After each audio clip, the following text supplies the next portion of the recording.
Assalamualaikum warahmatullahi wabarakatuh. Kami mahasiswa dari Institut Agama Islam Negeri Bone, Fakultas Ekonomi dan Bisnis Islam, Prodi Ekonomi Syariah Kelompok 3, Semester 2. Video ini dibuat untuk menyelesaikan salah satu tugas dalam mata kuliah aplikasi komputer dengan dosen pengajar Ibu Aisyah Nursyam, SPDM. Kami dari kelompok 7 terdiri dari 5 anggota kelompok yang masing-masing bekerja sama dalam memenuhi tugas dengan judul materi sejarah komputer dari masa ke masa. Sebelum memasuki pembahasan, izinkanlah kami memperkenalkan diri terlebih dahulu. Yang pertama ada Eriawan dengan NIM 602022021092. Yang kedua ada Hardina Pratiwi dengan NIM 602022021093. Yang ketiga ada saya sendiri Nuraini Sunardi dengan NIM 602022021094. Yang keempat ada Mabra Yusuf KH dengan NIM 602022021095. Yang terakhir ada Kartini dengan NIM 602022021096. Baiklah, kami dari kelompok 7 akan mempresentasikan materi dengan judul Sejarah Komputer dari Masa ke Masa. Baik, saya akan menjelaskan tentang definisi komputer. Komputer adalah alat yang dipakai untuk mengelola data menurut prosedur yang telah dirumuskan. Kata komputer semula dipergunakan untuk menggambarkan orang yang pekerjaannya melakukan perhitungan aritmatika dengan atau tanpa alat bantu. Tetapi arti kata ini kemudian dipindahkan kepada mesin itu sendiri. Asal mulanya pengelolaan informasi hampir eksklusif berhubungan dengan masalah aritmatika, tetapi komputer modern dipakai untuk banyak tugas yang tidak berhubungan dengan matematika. Dalam arti seperti itu terdapat alat seperti slide rule, jenis kalkulator mekanik, mulai dari abakus dan seterusnya, sampai semua komputer elektronik yang kontemporer. Istilah lebih baik yang cocok untuk arti luas seperti komputer adalah yang mengelola informasi atau sistem pengolahan informasi. Selama bertahun-tahun sudah ada beberapa arti yang berbeda dalam kata komputer, dan beberapa kata yang berbeda tersebut sekarang disebut sebagai komputer. Kata komputer secara umum pernah dipergunakan untuk mendefinisikan orang yang melakukan perhitungan aritmatika dengan atau tanpa mesin pembantu. Menurut Banhar Komchas Dictionary of Etymology, kata tersebut digunakan dalam bahasa Inggris pada tahun 1646 sebagai kata untuk orang yang menghitung. Kemudian menjelang 1897 juga digunakan sebagai alat hitung mekanis. Selama Perang Dunia Kedua, kata tersebut menunjuk kepada para pekerja wanita Amerika Serikat dan Inggris yang pekerjaannya menghitung jalang artileri Perang Dunia dengan mesin hitung. Charles Babbage mendesain salah satu mesin hitung pertama yang disebut mesin analytical. Selain itu, berbagai alat mesin sederhana seperti slide rule juga dapat dikatakan sebagai komputer. Charles Babbage yang lahir 26 Desember 1792 adalah seorang matematikawan dari Inggris yang pertama kali mengemukakan gagasan tentang komputer yang dapat diprogram. Sebagian dari mesin yang dikembangkannya kini dapat dilihat di Museum Sains, London tahun 1991. Dengan menggunakan rencana asli dari Babbage, sebuah mesin diferensial dikembangkan dan mesin ini dapat berfungsi secara sempurna, yang membuktikan bahwa gagasan Babbage tentang mesin ini memang dapat diimplementasikan. Selanjutnya, cikal bakal komputer. Cikal bakal komputer bernama integrated circuit. Komputer yang kita pakai kini sudah tergolong canggih jika dibandingkan dengan saat pertama kali chip prosesornya ditemukan. Integrated circuit atau yang biasa disingkat IC atau beberapa orang menyebut sebagai chip, saat ini memiliki peranan penting dalam perkembangan industri elektronika di dunia, mulai dari televisi, telepon seluler, komputer, dan berbagai barang elektronik lainnya menggunakan IC di dalamnya. IC adalah sebuah komponen elektronika yang dibuat dari bahan semikonduktor. Semikonduktor secara sederhana berarti bahan yang dapat bertindak sebagai konduktor, penghantar arus listrik, dan bertindak sebagai isolator, penghambat arus listrik, tergantung pada kondisi yang dialaminya. Di mana IC merupakan gabungan dari beberapa komponen seperti resistor, kapasitor, dioda, dan transistor yang telah terintegrasi menjadi sebuah rangkaian berbentuk chip kecil.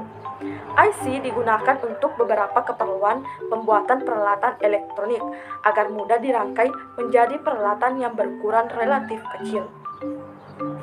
Sejarah penemuan integrated circuit. Pada tahun 1958, seorang insinyur bernama Jack Kilby yang bekerja pada Texas Instruments mencoba memecahkan masalah dengan memikirkan sebuah konsep menggabungkan seluruh komponen elektronika dalam satu blok yang dibuat dari bahan semikonduktor. Terciptalah chip yang pertama, meskipun masih dengan segala kekurangan dan kelemahannya. Beberapa saat setelah itu, Robert Noyce yang bekerja pada Fairchild Semiconductor Corporation menemukan hal serupa, meskipun mereka bekerja pada dua tempat yang berbeda.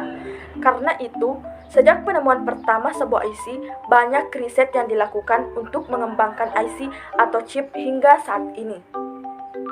Beberapa hal yang cukup penting dalam sebuah IC adalah ukuran dan daya listrik yang dibutuhkan sebuah IC untuk berfungsi dengan baik. Saat ini, sebuah IC yang ukurannya sekitar jari kuku manusia, di dalamnya terdapat ratusan juta komponen yang terintegrasi menjadi satu. Gordon Moore, CEO founder perusahaan Intel pada tahun 1965, memperkirakan bahwa jumlah transistor yang terdapat dalam sebuah IC akan bertambah 2 kali setiap 18 bulan sekali. Sebagai contoh perkembangan IC, sebuah 64 MBit DRAM yang pertama kali di pasaran pada tahun 1994 terdiri dari 3 juta transistor, dan mikroprosesor Intel Premium 4 terdiri lebih dari 42 juta transistor, dan kira-kira terdapat 281 IC di dalamnya. Bahkan, berdasarkan pada International Technology Roadmap for Semiconductor atau ITRS, diharapkan akan tersedia sebuah chip yang terdiri dari 3 miliar transistor pada tahun 2008. Umumnya, bahkan semikonduktor yang digunakan dalam pembuatan IC adalah silikon. Proses pembuatan IC sendiri terdiri dari ratusan step. Meskipun proses pembuatan hingga siap untuk digunakan sangatlah rumit, namun keuntungan yang didapat dari fleksibilitas sebuah IC dibandingkan dengan jika tidak menggunakan IC. Selanjutnya saya akan menjelaskan mengenai perkembangan komputer era sebelum tahun 1940. Yang pertama yaitu abacus. Abacus muncul sekitar 5.000 tahun yang lalu di Asia Kecil dan masih digunakan di beberapa tempat hingga saat ini. Dapat dianggap sebagai awal mula mesin komputasi. Sebenarnya alat ini berasal dari Mesir, tetapi oleh orang Cina dibawa ke negerinya sehingga berubah namanya menjadi Cipoa. Abacus ini berfungsi untuk melakukan perhitungan menggunakan biji-bijian geser yang diatur pada seburak. Para pedagang di masa itu menggunakan abacus untuk menghitung transaksi perdagangan. Abacus kehilangan popularitasnya di saat munculnya pensil dan kertas, terutama di bagian Eropa. Yang kedua yaitu kalkulator roda numerik 1. Setelah hampir 12 abad, muncul penemuan lain dalam hal mesin komputasi. Pada tahun 1642, Blaise Pascal, tahun 1623 sampai 1662, yang pada waktu itu berumur 18 tahun, menemukan apa yang ia sebut sebagai kalkulator roda numerik atau numerical well calculator, di mana untuk membantu ayahnya untuk melakukan perhitungan pajak. Kotak persegi kuningan ini yang dinamakan Pascalin menggunakan 8 roda putar bergerigi untuk menjumlahkan bilangan hingga 8 digit. Alat ini merupakan alat penghitung bilangan berbasis 10. Kelemahan alat ini adalah hanya terbatas untuk melakukan penjumlahan saja. Yang ketiga yaitu Kalkulator roda numerik 2.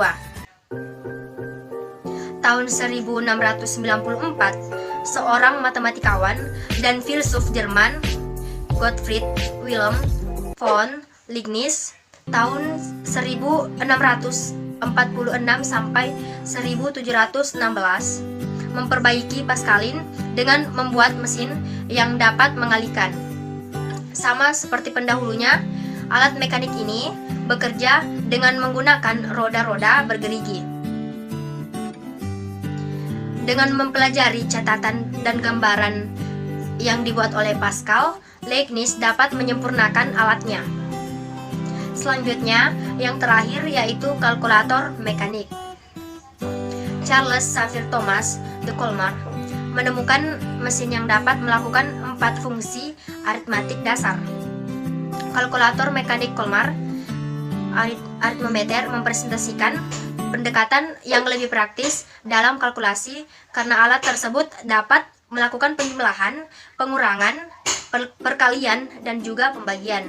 Dengan kemampuannya, aritmometer banyak dipergunakan hingga masa Perang Dunia Pertama.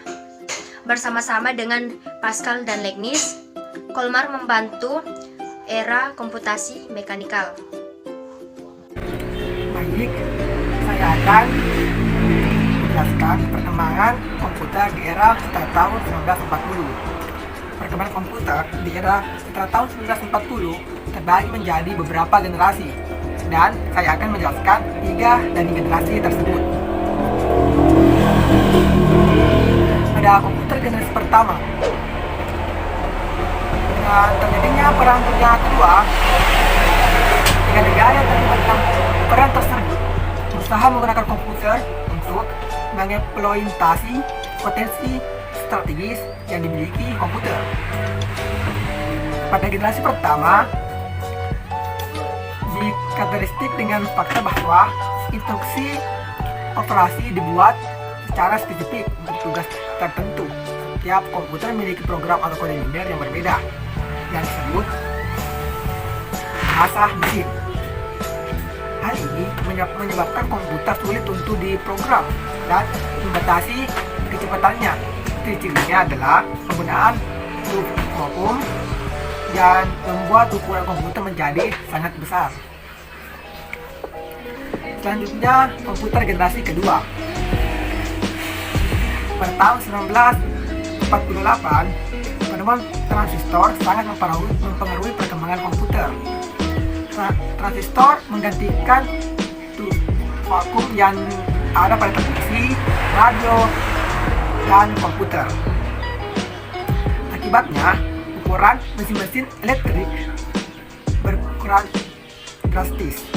Transistor mulai digunakan pada komputer sejak tahun 1956. Selanjutnya, komputer generasi ketiga. Walaupun transistor dalam banyak hal menimbuli hubung vakum, namun transistor menghasilkan panas yang cukup besar dan dapat merusak bagian-bagian internal komputer. Batu kuarsa menghilangkan masalah ini. Jack Kilby, seorang insinyur di Texas, mengembangkan sirkuit terintegrasi di tahun 1958. Beliau mengombinasikan 3 komponen elektrik, hasilnya komputer menjadi semakin lebih kecil. Selanjutnya, komputer generasi keempat. Setelah tujuan pengembangan menjadi lebih jelas, yaitu mengecilkan ukuran sirkuit dan komponen-komponen elektrik larga, skala integration dapat memuat ratusan komponen dalam sebuah chip. Pada tahun 1980, very large skala integration memuat ribuan komponen dalam sebuah chip tunggal ultra larga. Skala integration meningkatkan jumlah tersebut menjadi jutaan. Kemampuan untuk memasang sedemikian banyak komponen dalam suatu keping yang berukuran setengah keping uang logam mendorong turunnya harga dan ukuran komputer. Hal tersebut meningkatkan daya kerja, efisiensi, dan juga kehandalan komputer. Chip Intel yang dibuat pada tahun 1971 membawa kemajuan pada IC dengan meletakkan seluruh komponen dari sebuah komputer, unit memori, dan kendali input atau output dalam sebuah chip sangat kecil sebelum dibuat untuk mengerjakan suatu tugas tertentu yang spesifik. Sekarang sebuah microserver dapat diproduksi dan kemudian diprogramkan untuk memenuhi seluruh kebutuhan yang diinginkan. Tidak lama kemudian, setiap perangkat rumah tangga seperti microwave, oven, televisi, dan mobil dengan elektronik fuel injection dilengkapi dengan mikroprosesor. Perkembangan demikian yang memungkinkan orang-orang biasa untuk menggunakan komputer. Komputer tidak lagi menjadi dominasi perusahaan-perusahaan besar atau lembaga pemerintah. Pada pertengahan tahun 1970, perakit komputer menawarkan produk komputer bagi masyarakat umum. Komputer ini yang disebut mini komputer pada tahun 1981 memperkenalkan penggunaan personal komputer untuk penggunaan di rumah, kantor, dan sekolah. Jumlah yang digunakan menolak dari 2 juta unit pada tahun 1981 menjadi 5,5 juta pada tahun 1982. Menjadi komputer yang dapat dimasukkan ke dalam tas, laptop, atau bahkan komputer yang dapat digenggam. Seiring dengan menyebarnya penggunaan komputer di tempat kerja, cara baru untuk mengenali potensi tersebut dikembangkan seiring dengan bertambahnya kuatnya suatu komputer kecil. Komputer tersebut dapat dihubungkan secara bersamaan dalam suatu jaringan untuk saling berbagi memori, nanti lunak informasi, dan juga dapat saling berkomunikasi satu dengan yang lain. Komputer jaringan memungkinkan komputer tunggal untuk membentuk kerjasama elektronik untuk menyelesaikan suatu proses tugas dengan menggunakan perkabelan langsung yang disebut dengan local area. Jaringan ini dapat berkembang menjadi sangat besar. Komputer generasi kelima sampai sekarang. Mendefinisikan komputer generasi kelima menjadi cukup sulit karena tahap ini masih sangat mudah. Contoh imajinatif komputer generasi kelima adalah komputer fiksi dari novel karya Arthur yang diinginkan dari sebuah komputer generasi kelima dengan kecerdasan buatan artificial intelligence dapat cukup memiliki nalar untuk melakukan percakapan dengan manusia menggunakan masukan visual dan belajar dari pengalaman sendiri. Walaupun mungkin realisasi masih jauh dari kenyataan, banyak fungsi-fungsi yang dimiliki sudah terwujud. Beberapa komputer dapat menerima instruksi secara lisan dan maupun meniru nalar manusia. Kemampuan untuk menerjemahkan bahasa asing juga menjadi mungkin. Fasilitas ini tampak sederhana, namun tersebut menjadi jauh lebih rumit dari yang diduga ketika programmer menyadari bahwa pengertian manusia sangat bergantung pada konteks dan pengertian daripada sekedar menerjemahkan kata-kata secara langsung. Kesimpulan yang dapat kami berikan dalam video kali ini yaitu komputer adalah alat yang dipakai untuk mengolah data menurut perintah yang telah dirumuskan. Kata komputer semula dipergunakan untuk menggambarkan orang yang pekerjaannya melakukan perhitungan aritmatika dengan atau tanpa alat bantu, tetapi arti kata ini kemudian dipindahkan kepada mesin itu sendiri. Secara luas, komputer dapat didefinisikan sebagai suatu peralatan elektronik yang terdiri dari beberapa komponen yang dapat bekerja sama antara komponen satu dengan yang lain untuk menghasilkan suatu informasi berdasarkan program dan data yang ada. Sekian dari kami, lebih dan kurangnya mohon dimaafkan. Assalamualaikum warahmatullahi wabarakatuh.